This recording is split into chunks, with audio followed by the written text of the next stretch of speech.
Hello, everyone, and welcome back to Gimme 5 Book Reviews and Author Interviews, where I introduce you to fascinating authors and the stories behind their books.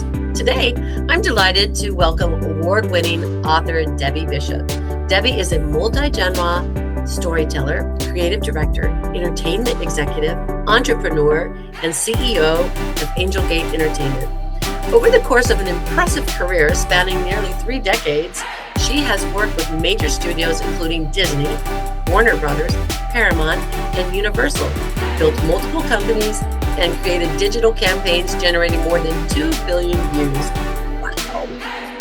Her latest novel, Pillywiggin Awakening, the complete story arc, combined together books 1 and 2, is an epic fantasy adventure filled with hidden fae, imprisoned boys facing impossible odds, dragons, danger, and a powerful message about discovering the hero within ourselves. Beyond fantasy, Debbie is also known for her thought-provoking questions about creativity, metaphysics, technology, artificial intelligence, and the future of humanity. I am so honored to have Debbie on our show today, so let's welcome her in. Come on. Debbie, welcome to Gimme 5 Book Reviews and Author Interviews. How are you? I'm good. How are you? Doing great. Where in the world are you? I'm in California. I'm in California. Where in California? Los Angeles. Uh-huh. Very big place. Lived there for a while, actually. So it's hot there, right? Yeah, it's a beautiful day, actually. Oh, fantastic. Well, Debbie, I'm so excited to get into this interview about your book, Pillywiggin Awakening. So, are you ready? There it is. Oh my God, look at that's beautiful. That's book 1 and 2, right? Yeah, it put both book 1 and 2 together so that people can binge read. Oh, we love it. Binge the reading. Whole story. Yeah, instead of binge Netflixing, it's much better. Yeah. Awesome. Okay, so for the viewers who haven't discovered Pillywiggin Awakening yet, can you introduce us to the world and explain how we go from a fake prince hiding among humans to boys who are literally on the verge of becoming dragon food? Yeah, well, it's like all the books that I write are really about human experience, and this one in particular is about resilience. And I wanted to I wanted to show examples of people that were in horrific situations, but then become their best selves and thrived. And so the boys, what happened is there was a war between good and evil, the mercenary army of dark forces against the light fairies, and evil won. And the wicked witch that was in charge of all this took all the boys because she heard that a boy living in this one area was probably the heir to the emperor's throne, the emperor of all fairdom, right? So she wanted to capture all the boys and convince them to give the throne to her.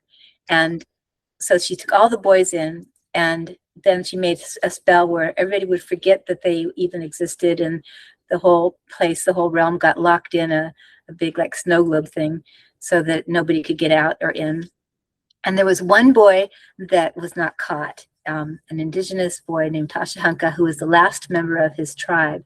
And he was only 5 years old, and he found a little girl, 2-year-old girl, in a muddy ditch, and he protected her, and he was running in this forest with the battle happening over his head and fire and everything, and he ran into the secret lair, and he told himself right then he was going to protect her for life, and he did. He raised her until she was 18, and this is 18 years later. Things are starting to happen and coming together, but these boys that grew up they were put into these horrific mines to work for this witch, and nobody knew who the heir was, and they wouldn't say anyway because she was horrible.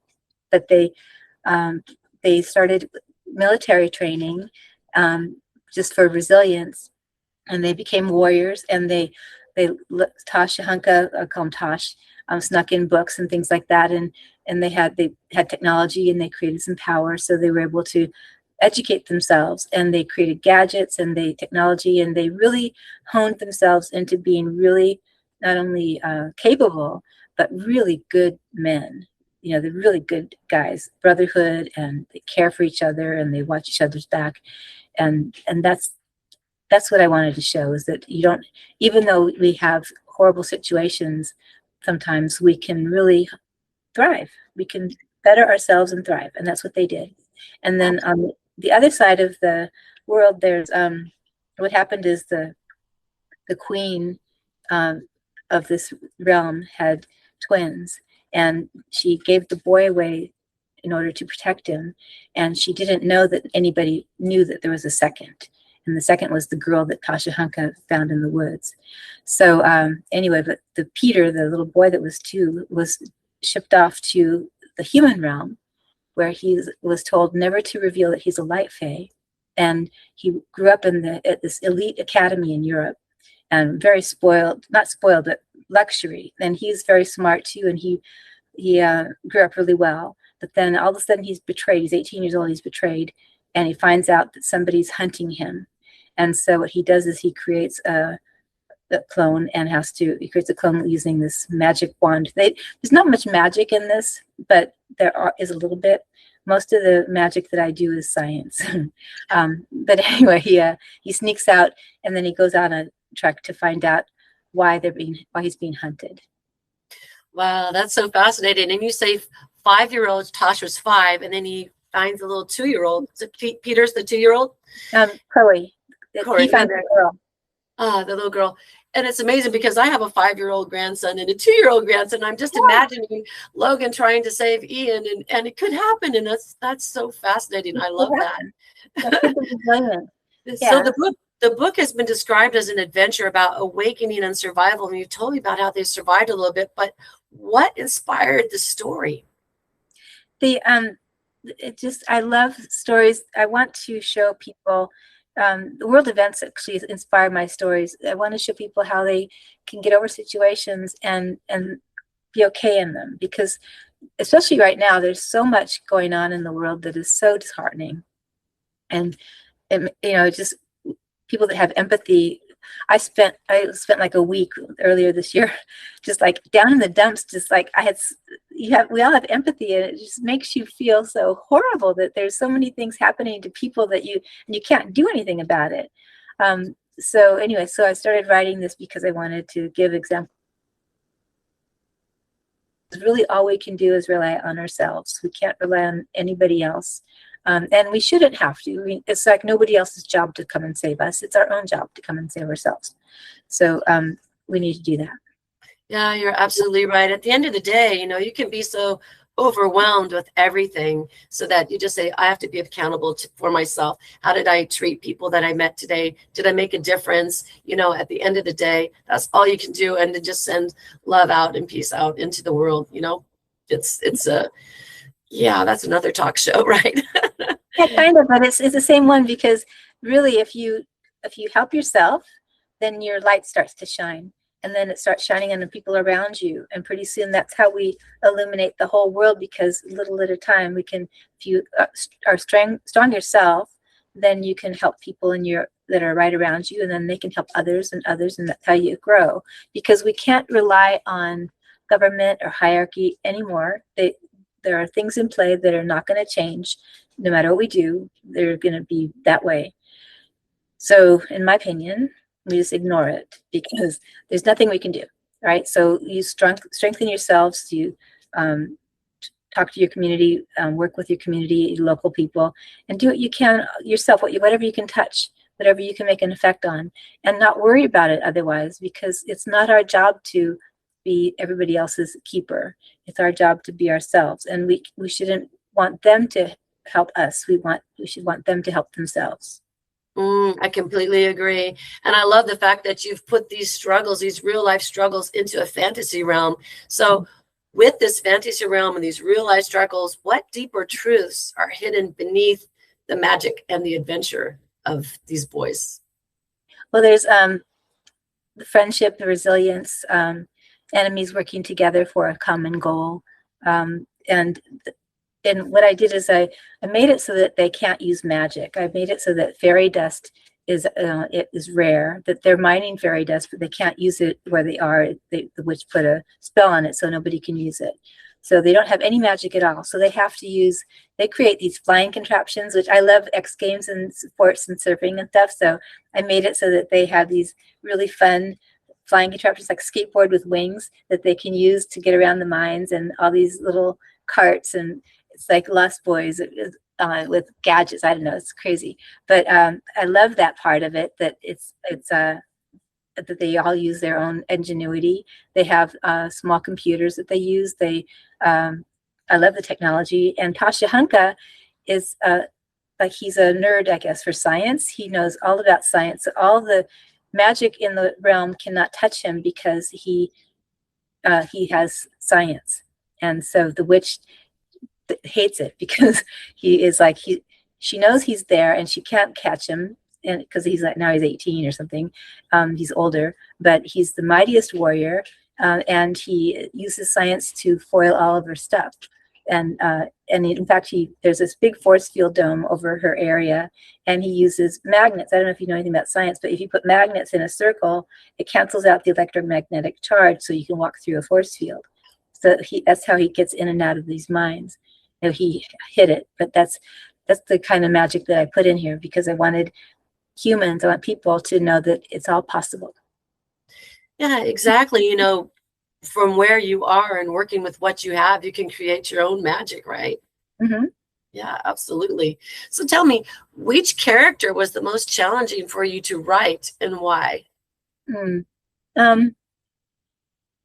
don't know. They all come. See, the way I write is it kind of comes through me this way, and then like with the Awakening, I wrote The Lost Shadow Boys, the first book. I wrote it 20 years ago, and there were characters. There were 5 characters in there that went off on a mission that I didn't. You know, I never wrote what happened after that. And in Awakening, the character Peter all of a sudden started writing himself. So I just typed it. And so after that conversation happened and most of his dialogue was done, then I was able to fill in the blanks for the rest. The hardest part was the action sequences, because I wanted them to be real and interesting and not drag on and on and on. So that was the hardest part, that writing the action. But it was neat, because it turned out that these 5 characters all of a sudden turned up in my story, like they came to life again, and it was logical, and so it worked out. I was like surprised. Wow, I wrote these in, and this is perfect. That's pretty cool. So it surprised you because you were just channeling these characters and they were just writing it for you. That is so cool. What a gift to have. So tell me, the novel includes, as you said, military strategy, martial arts, and combat elements. Why were these important in the story? Well, I mean, I've studied Kung Fu for 45 years. I'm not good at it, but I like it. It teaches respect, and it teaches discipline, respect for others. And I think that's the most important thing, respect for others, and strength. And also, when you have martial arts, if you kind of martial arts thing, you know about the chi and your inner strength, and chi is magic, and chi holds everything together. So by implementing this, and then it helps them to become stronger people. And then the military strategy is just because of the organization and working together. Military missions, you can't fail, and down where they are, they cannot fail. If they go out on a mission, they can't fail. It's over if they do. So they have to have it right. So they have to have all the planning done. So they do it that way. Military training is good for organization. Yeah, so the lessons about discipline and courage and responsibility are all embedded within that story. I can see that influence. So that's really awesome. I can't believe Kung Fu for how many years? 45. You're not old enough to have been studying. You must have been born studying Kung Fu. No, but thank you. I love it. My Sifu, Dr. Cam Yuen, was a rocket scientist too, and he started this method of healing, I guess you call it, quantum physics and Kung Fu all together with Qi. And basically it's correcting any kind of pain that you have in your body. And so he taught that more than he did the Kung Fu. So I learned that method for a lot of the time. But it's he's really well known. He's a really nice guy, and I'm really grateful that I was able to learn from him. Wow, what an amazing gift. That is awesome. So you often speak about balance, light and dark, Mhm, masculine and feminine energies. How mhm. does that theme appear throughout your novel? Well, that's diversity. I'm a big, I grew up in LA, and I was really lucky that diversity was part of our world, and so that's normal for me. What I don't like is I don't like stereotypes, and I see that the hierarchy uses stereotypes to divide everybody so that they can control things, and so that's really all that is. It's a game, and racism is a game, and all of those things. So black and white, light and dark, it's the same thing. Skin color, color of magic, whatever it is, it's all the same. It's trying to make stereotypes so that they can control things. So what I did is I made the light and dark thing because they're against each other, and normally in fairy tales they fight each other. Light and dark fight each other, and here the twins have the power to unite, and that's the biggest fear that the hierarchy has, is when people can unite. Wow, that is so powerful. And it's so true. If only we could have that realization among us, right? To, Yeah. that would be cool and necessary. So you said fantasy helps us understand the human experience. Why do you think readers continue to turn to fantasy stories during difficult times? Oh goodness, because they want to get away. It's hard. Life is hard sometimes, and it's easier to take lessons that we might learn and put them in a fantasy or sci-fi setting or comedy. When you're enjoying something, you're watching entertainment, the lessons come in easier because you're not fighting it. And that's what a lot of writers do. They put lessons in the entertainment and the movies, just as a way to kind of hide them and also not be preachy, right? But people need fantasy getaways and live vicariously through other things, because life can be hard. And even if it's not hard, it could, just fun to explore other things. It's like a reinvention of self, right? Yeah, And, exactly. we, and I think we need to constantly be reinventing ourselves if we're growing. Otherwise, we are allowing the system to label us and put us in this box. And then we just kind of like little hamsters on a wheel, right? Rinse, Yeah, repeat every day. And that's kind of sad. So yeah, this book has a lot of personal awakening elements to it for the reader that's going to get involved and escape into this realm. Is that right?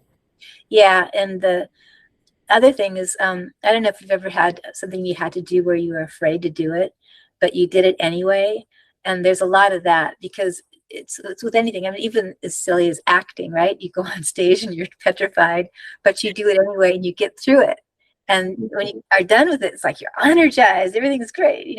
But yeah, this is another thing where the characters are not totally brave, people. They are just normal people that do things because they're right or they're drawn for it, and they're scared. Like when Chloe goes down and to the mines that she's going to try to rescue these guys. She doesn't know what she's going to do, and she's going to this place by herself. She doesn't have magic. She doesn't know what she's doing, but she does it anyway, and she's scared, but she keeps going. And that's the kind of bravery that people have in real life.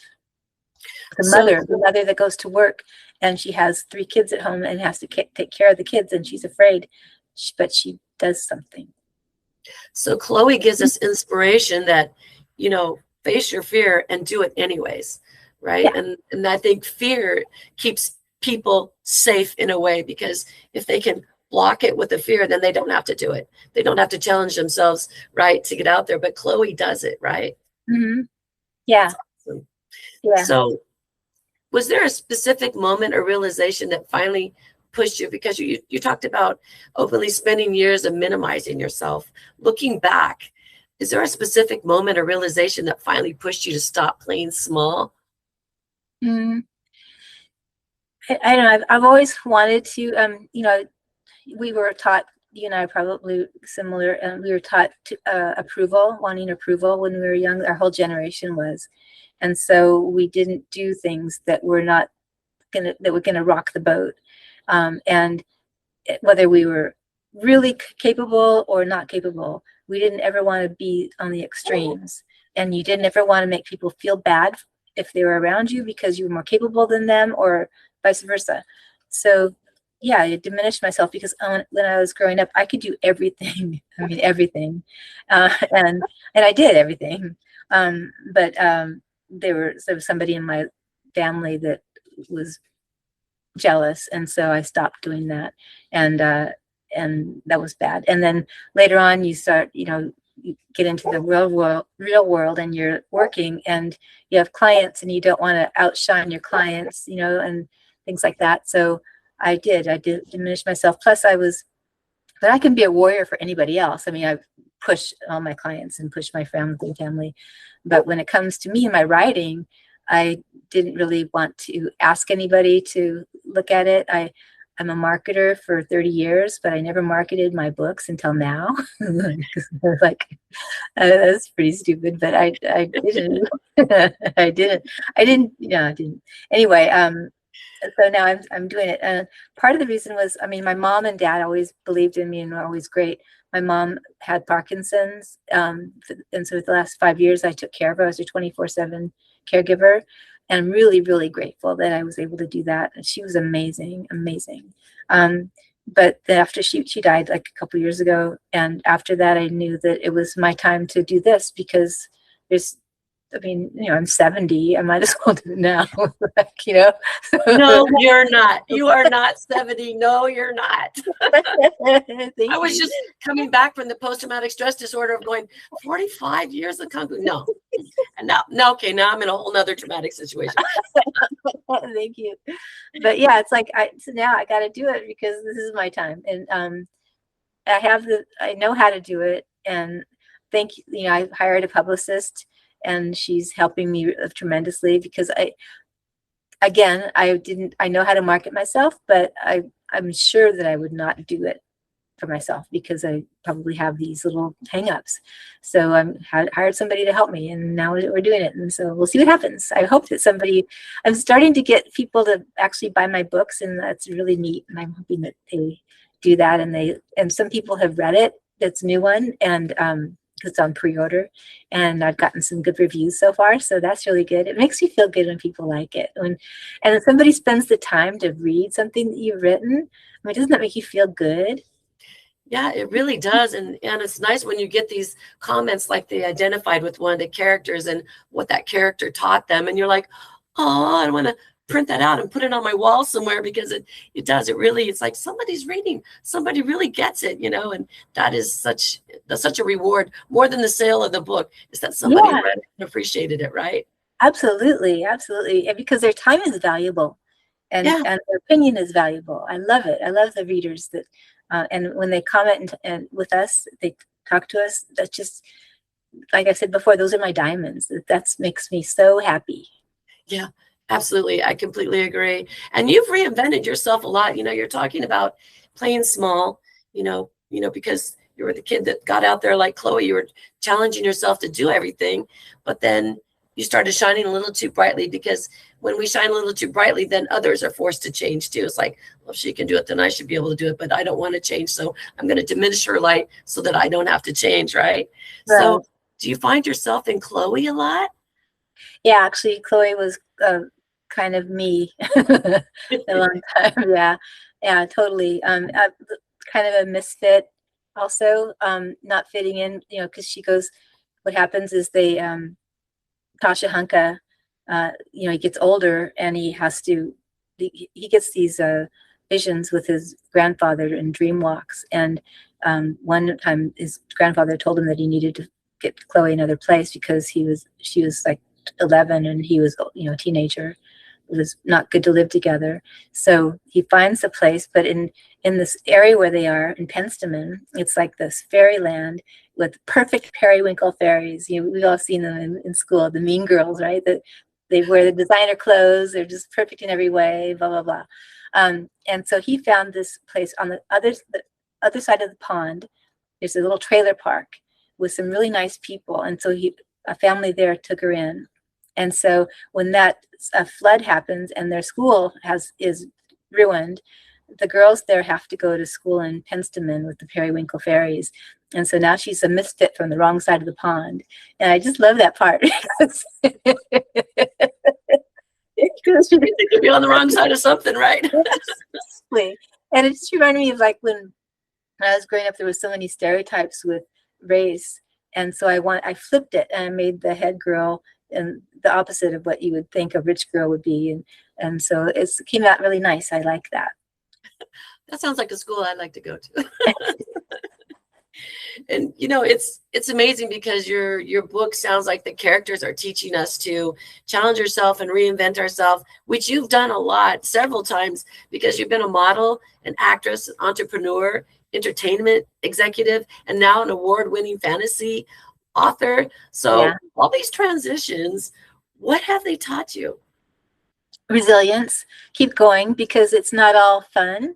You know, it doesn't always happen really well. I mean, yeah, I keep succeeding because I keep going. And my failures I take as really good lessons. I've had some really big failures. and so but they're great lessons. And I was thinking about this because I was writing a bio recently. And, you know, I don't regret anything. I'm glad and grateful for everything. I mean, even when, you know, big companies stole my story, the first one, and then they stole other things. Even when that happened, you know, I reinvented myself. I wrote Pillywiggin because the first book launched the $7 billion fairies industry that that came out 10 years ago, whatever. My book launched that, and I met with every single company that was there, and they all had my Bible, and they all took it, and they all made their thing. And so instead of it was a great industry. I liked their stuff, but it's just like mine. But instead of getting upset about it, what I did is I took it as a lesson to age up the characters. I added boys, and I love this story. I love how it developed and how it came about. And it's my favorite. I love it better than the first one. So I'm grateful for that, actually. And that's how I do things. You just keep going, and you just benefit from it, because everything is our life here. The journey is the goal. So as we go through life and we learn, that's the benefit. That's the gift. Absolutely. I completely agree. And, you know, it seems like change always comes with some form of pain. It's emotional, physical, financial, right? It's going to have some agent of pain associated with it so that you remember. But when you don't allow yourself to stay there, just go, okay, that hurt, ouch, and then move on. Okay, how can I do this better next time? And that's resilience to me. So thank you for that. That's awesome. So for our readers and our listeners, many people feel trapped in their careers, relationships, or expectations that no longer fit them. What advice would you give to someone who feels stuck? Well, think about what they want to do. Like, okay, forget that they're stuck. I mean, that's being betrayed, being stuck. Those are things that the universe puts us in order for us to change. So take it as a lesson. Like somebody's calling you saying, "Dude, what are you doing? Get out of there." Okay. So think about, what do you want to do? And then the way to manifest anything is you think about what you want to do. And if you don't know, make a list, and you'll figure out what you want to do. Okay, figure out what you want to do. Then you make a list of 10 things to do in order to get that. And then you start with one. And then you do that, and you start with another. And these are all steps. So manifesting is easy when you know what you want to do and the steps to get there, and you take the steps. Then you manifest it, because you're working at you're telling the universe, okay, this is what I'm doing. I'm doing this, and they can see that you're doing this. And pretty soon it'll happen for you, because you are manifesting it. You're making it happen because you're taking the steps. And that's the key right there, is taking the steps. You know, I appreciate the visualization and pretending you're in that house and doing all these things that you want to have, but you're not taking action, you know, to do that. And I think was it Dr. Joe Dispenza? I went to one of his workshops in Switzerland, and he said, he says, a woman came up to me and said, "Dr. Joe, I've been doing all the manifestations, and why am I not living in Florida right now with doing all the things I want to do?" He says, "Because the woman living in Florida doesn't look nothing like the woman that's standing in front of me right now." You know, it's like, did you take action? What did you do? So I agree. Absolutely. You have to take action to make it happen. Just keep putting one foot in front of the other, right? Absolutely. Yeah. I mean, we can manifest all we want in our minds, and sure, what we can do by imagining thing is we remove the blocks, because a lot of us have blocks that prohibit us from getting what we want. So the imagining of this removes the block, which is a really good tool to have. You bring the block up, make it dissolve, and it's gone. And anytime a block comes up, you bring it up and let it go. That's a really good thing to do. Then in addition to that, then you take the action. But that's part of it. You have to get rid of your blocks. You have to set your mind up so that you can bring in the good things, because what happens is sometimes you want something and you block yourself from having it. Even if you've taken the steps, you block it. Like, people are sometimes afraid of change. And so they can do all these steps and whatnot, but because they have this fear of change, they'll never get to the goal until they get rid of that fear of change. So you have to release the fear of change. I wrote a book on that too. It's this one. What does it mean of life? You. And it has the handy dandy exercises to get rid of your blocks and all that. Another very helpful book for sure. Yeah. Yeah. And that really touches well with our higher consciousness, spirituality, and metaphysics. And so your book now, one of the most intriguing ideas is that Earth is a teaching planet. What does that mean? Well, it is. It's you think about it. I mean, this is stuff that I knew my whole life, but we can't really talk about it till now. It's so fun, actually, that that right now there's so many people in the world that are open to this now, where they weren't before. Like when I was growing up, we couldn't even talk about health food. It's like, but anyway. So basically, to explain it really easily, it's almost like kind of like a video game, right? So we pick our avatars before we come here. We pick our quests, our goal, the things we're going to have in our pack, our toolkit, who we're going to play the game with, all that stuff. We pick all that before we come. So when we come here, this is a teaching planet, and it's always going to have good and it's always going to have evil. Always. It's part of the structure. And our goal here is to navigate through the negativity toward our goal. That's the whole thing. So it's never, no matter what happens, when the negativity is gone, more is going to come. So that's why it doesn't matter what's going on now with the world. Just ignore it, because it's not going to change it. It's part of the infrastructure here. But also with part of the infrastructure is the good and the positivity and the tools that we have in order to accomplish things. So that's what we do. And people, it's funny because people will say, some of them are religious, and so they think that they're going to go to heaven as spirit and whatnot. Well, if they're spirit, then they shouldn't be racist, because they're spirit. It's like these are bodies. These are like cars we're driving around here, and we're the spirit in between them, inside of it, and we're clear energy, and we all look the same. We're clear energy. We can have different colors, but it's nothing to do with racism. So that's another reason I write about diversity, because that's who we are. Yes, absolutely. I have a book, Love Knows No Race or Gender, one of my books, and I completely agree. Through a near-death experience, that's what I've learned when I traveled to that realm. I was gone for a minute and a half before they brought me back. But during that time, there's no race, there's no religion, there's no bodies, there's no gender, there's no language. It's just a knowing, and it's all one, and it's all love. So it's like, I feel like everyone should have a near-death experience. Come back, but then get over yourself, right? Get over your label. Totally. That's so interesting. That happened to you. That's amazing. Yeah, and it's a game changer for sure. I always knew that ever since I was little, like yourself, and I was different, and a big empath and all that stuff. But when that happened, I just came back to the world, and everything was exacerbated. Looking at the news, it was like, why are people so cruel to each other? I don't get this. Why can't we all just play nicely? So, yeah, for sure. I feel that we would have a much more harmony if we just got rid of those labels, those stereotypes, and those boxes, and just accepted that this is the vehicle that we landed in, and this is how we chose to go through this lifetime to learn our adventure. So good for you for putting that message and weaving that. It's woven through the book and the stories, right? Yeah, all my stories are that way. And it's because we can. And the other thing is, if you don't like your life here, you can change it. Just because you started something with the quest materials before you came doesn't mean you can't change it now. You've got your blueprint, so make new plans, you know? That's right. Rewrite your life, right? Absolutely. Okay, So were you hurt? Are you okay? yeah. Oh no, I'm fine. Absolutely. Definitely better than I was, I think. So that's so cool. We got a lot of common alignments. I love that. I could probably talk to you for hours and hours. I could talk to you for hours and hours. We should probably talk again sometime anyway. But yeah, that's another thing. There's so many empaths. That's why with the U book that I wrote, I haven't really marketed it yet because it is for empaths really, and we could have a community of that.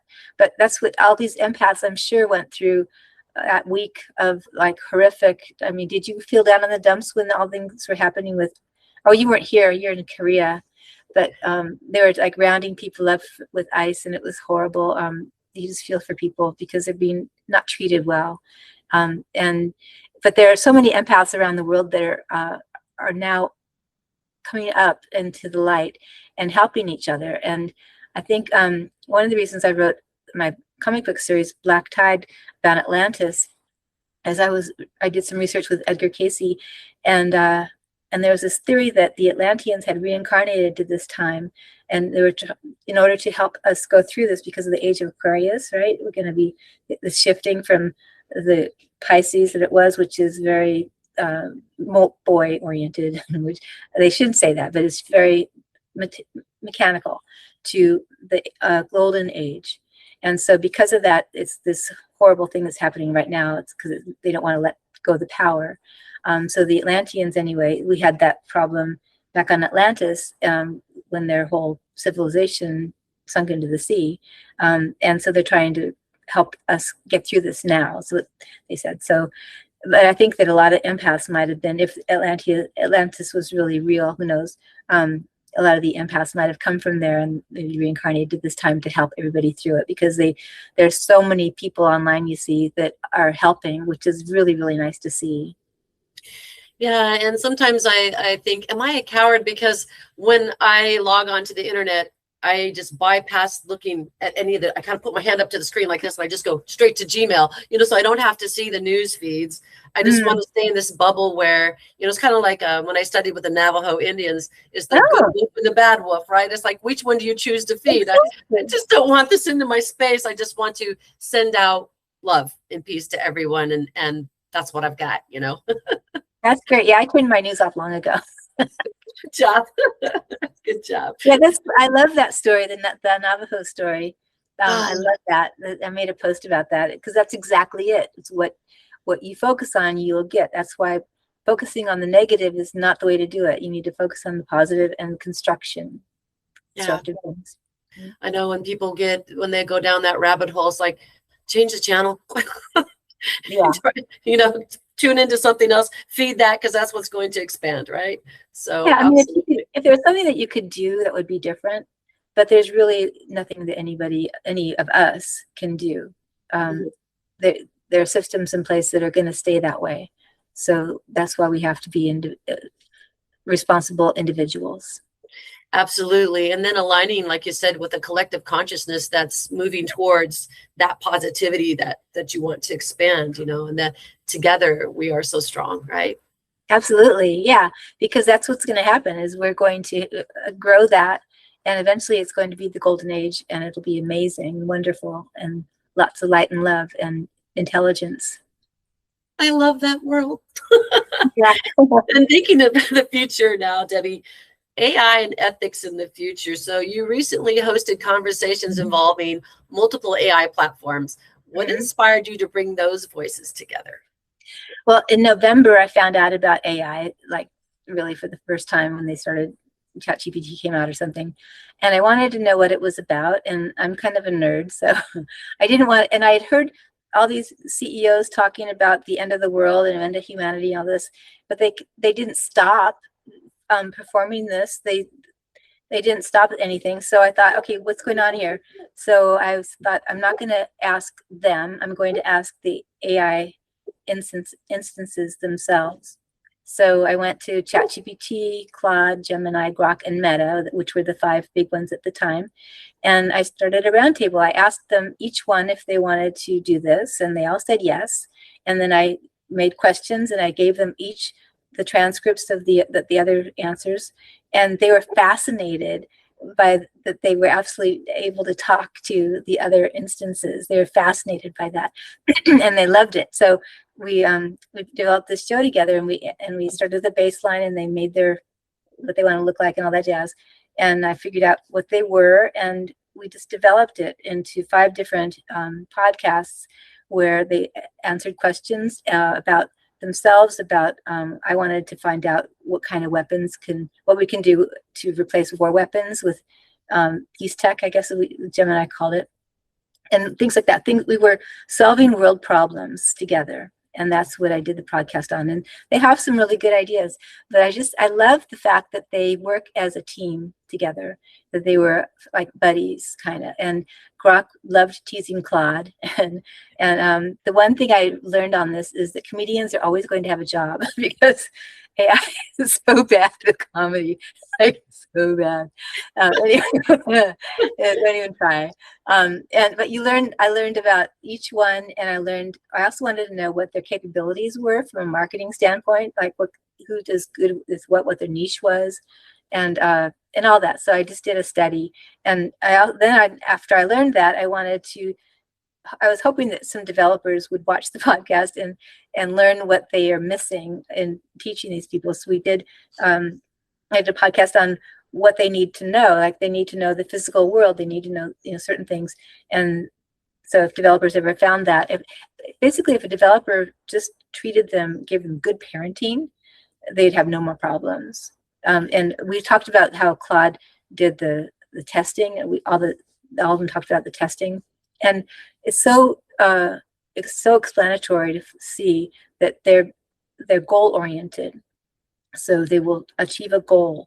But if you have parameters in there that they cannot pass at their core in achieving that goal, then they won't do that. So it's really simple. It just was really interesting. And so that was fun. I don't do that anymore because they've developed them to a point when they're not as cognizant as they were before. They were more open before. Now you're in little cubicles, which is good for the work, but it's not good for a wonderful, intelligent conversation.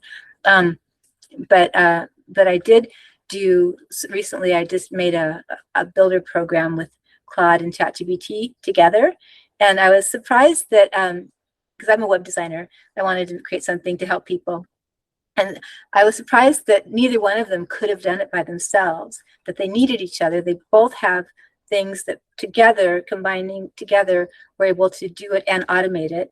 And then they also were lacking in that I knew web design and some other things that they didn't know. I knew strategy and I knew what I wanted. So they wouldn't have been able to create it without me. So that was kind of a neat thing to realize. Well, that's indicative of humanity too, right? Mm-hmm.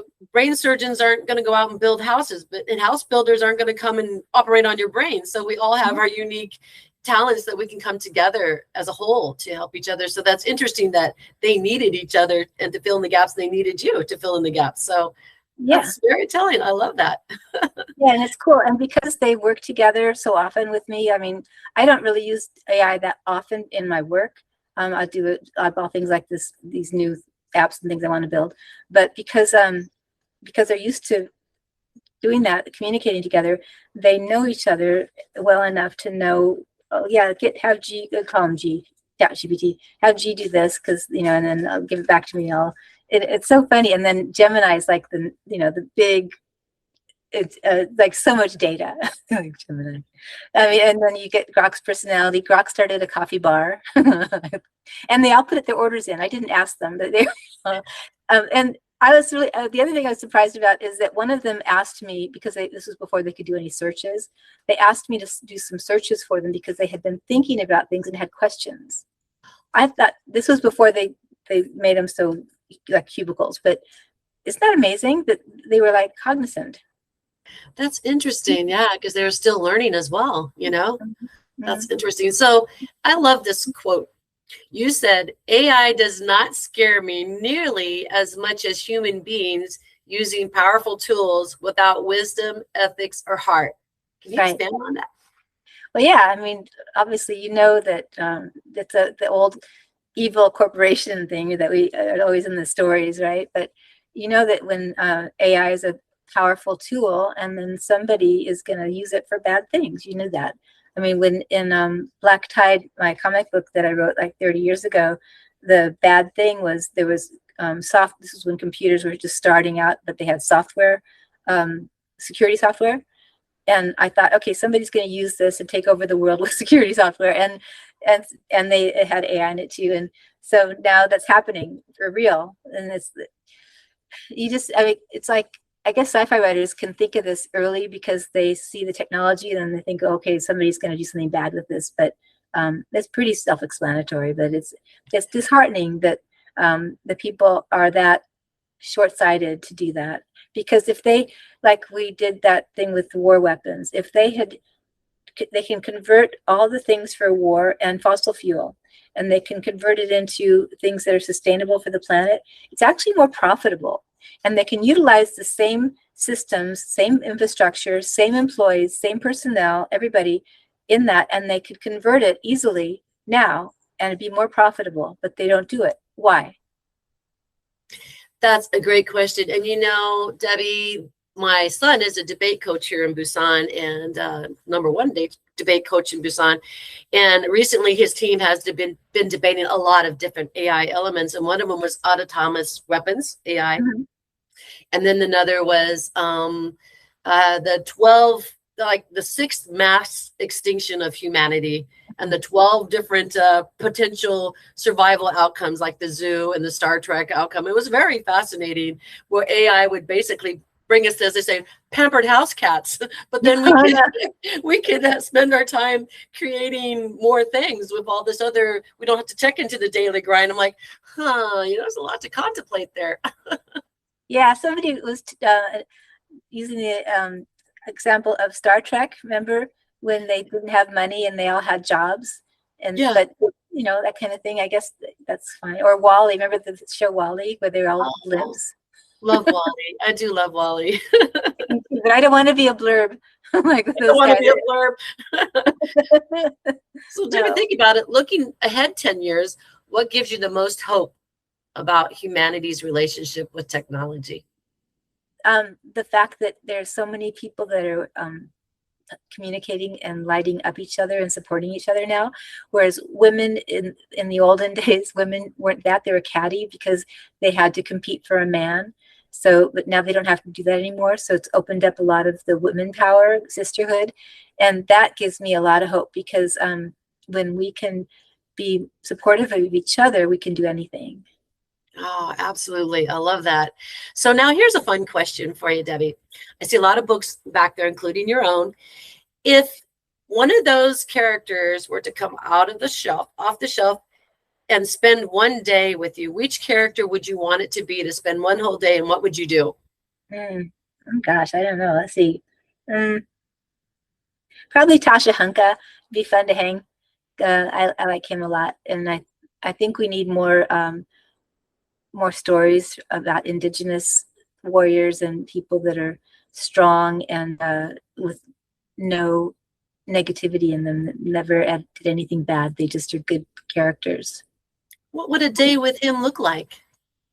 Probably kind of boring, but it's but I don't know. Probably go out exploring or something, or maybe sit in the backyard. I don't know.